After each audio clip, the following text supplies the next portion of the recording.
Desi Linden, after the 2014 Boston Marathon, 2:23:54, 10th place. How do you feel about that?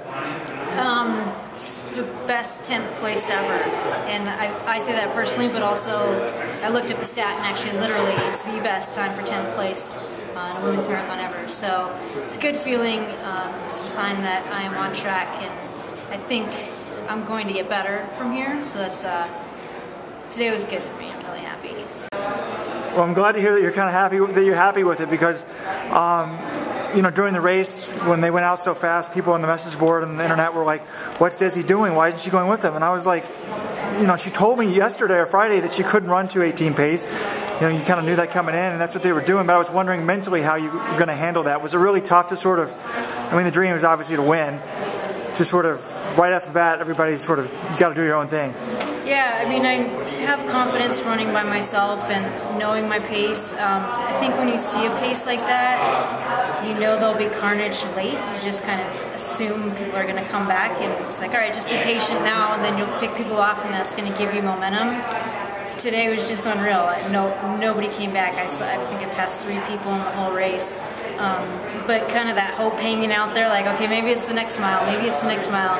That just kept me digging and you know, being on my own plan and being confident in it. Yeah, and maybe, did you know what place you're in, or maybe people had dropped out? Like, do you know, sort of, or people giving you updates, like you're in such and such place? I had no updates, and I assumed I was in like 15th when I finished. I was kind of getting a feel by, you can see how many bottles are missing or whatever, but you never know when people drop out. You never know how things are changing, and you know it can switch so quick in the last 10K. I mean, people can lose a minute and a half a mile, so you just keep grinding.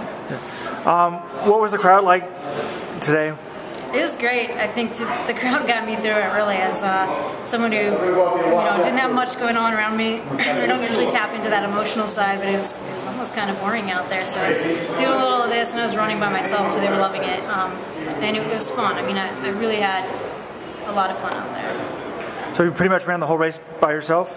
Pretty much. I had a few people here and here at a couple points, but it was mostly a solo effort. So. Yep. So I guess October, what was that, 5 months ago, you were running 2:29, now you're down to 2:23. That's got to feel good. What's in the future, do you know?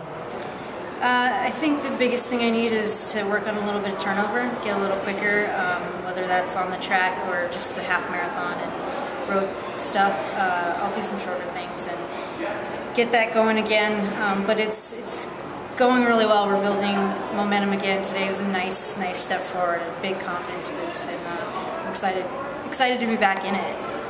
And in the future, do you think you'll go back to Kenya? I mean, what about that type of stuff?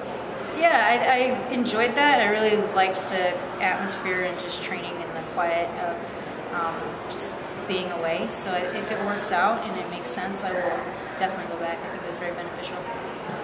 And I guess, when did you find out that Meb had won, and as an American, how did that make you feel?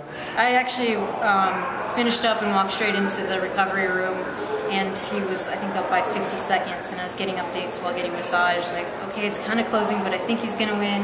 Then I was done with my massage. I got to see him cross the line, and unreal, and no one deserves more than Meb. I mean, he's gone through every up and down, and super proud of him, and I think it, you know, gives the rest of us hope. Like, you just got to keep putting in the hours and stay after it. You take enough swings, you can win it. Yep. All you got to do now is get the field to spot you a minute or two at halfway, and that's kind of what your dream.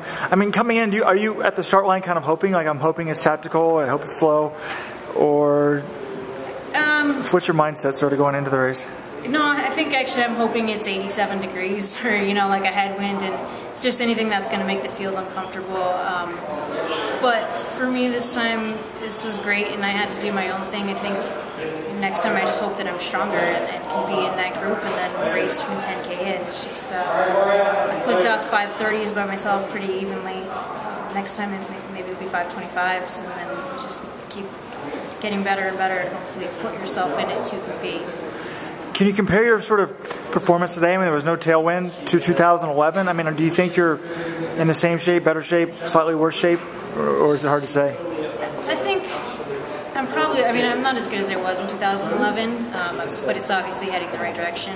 And maybe that's not necessarily true, but the confidence in like that block of 2 years where you build off of that is missing. So it actually makes me excited about where I am. You know, this is last year I was watching this race and I went out and ran 12 miles and I was really excited because I could run 12 miles that day. So you know, if you can get that done in a year, that's a good thing. One more year, who knows? Yeah, right. Because the only problem with today now is you're going to have to stick with it to your 38, 39 like Meb. Yeah, I'm on a little slow pace here. But Meb's going to make everybody not give up until they're 40. Exactly. All right, well, good luck to the future. Hopefully see you next year. Appreciate it.